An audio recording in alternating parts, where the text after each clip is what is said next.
You know someone like this. Maybe it's your coworker who stays perfectly composed when the boss takes credit for their idea.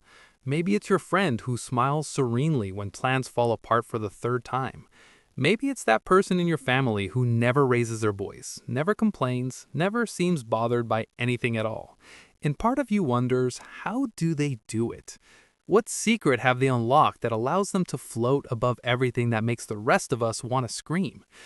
But here's what you need to understand. That calmness you're seeing, it might not be what you think it is.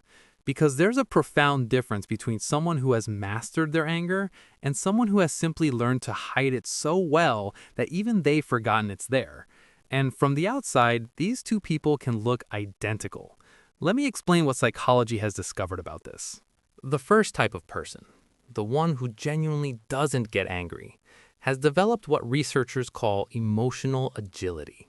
They feel the anger when it rises. They acknowledge it. They examine where it's coming from, and then they consciously choose how to respond.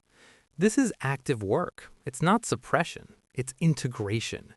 These individuals have learned that anger is information, not identity. They can be upset without becoming upset. They can feel frustration without being controlled by it. This is what psychologists identify as healthy emotional regulation. And it shows up in their relationships, in their stress levels, in their physical health. They're calm because they've created space between stimulus and response, a concept rooted in existentialist psychology and later popularized in behavioral research. They've done the internal work. But then there's the second type, and this is where things get complicated. These are the people who don't express anger because somewhere deep in their history, they learned that anger wasn't safe to feel, that it was dangerous, that it threatened connection or invited punishment. So they adapted. They became accommodating, easy, unbothered, and everyone praised them for it. The problem is the anger didn't disappear. It couldn't. Emotions don't work that way. They don't simply vanish because we refuse to acknowledge them. Without an outlet, they find another form. Instead, suppressed anger goes into storage, packed away in the body, in the jaw that clenches at night, in the shoulders that never quite relax, in the stomach that's always just slightly uneasy. The people who never get angry often describe feeling numb, disconnected, like they're watching their life through frosted glass. And they mistake this for peace. But peace isn't the absence of feeling. Peace is the result of processing feeling.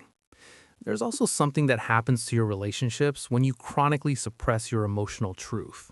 Research shows that when you remove authentic emotional signals from your communication, relationships stay surface level.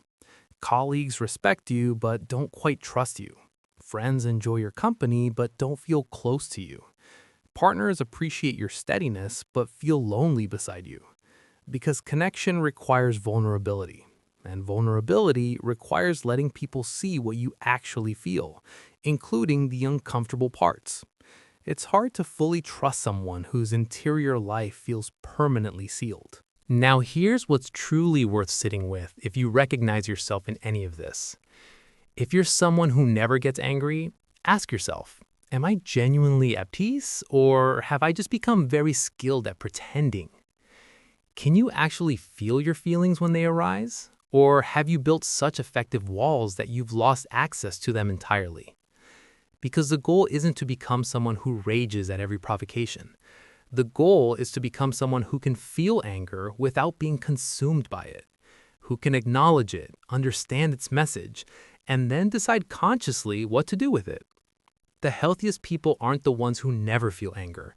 They're the ones who've learned that anger, like all emotions, carries information worth listening to.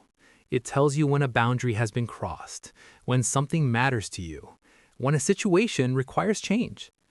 And maybe the most radical thing you could do isn't learning to hide your anger better. Maybe it's finally giving yourself permission to feel it, to understand it, and to use it as a powerful signal it was always meant to be. Because in the end, the person who never gets angry isn't necessarily the person who figured it all out. Sometimes they're just the person who learned too young that their feelings were too much, too inconvenient, too dangerous to express. And that's not enlightenment. That's exhaustion wearing a mask it's been too tired to take off.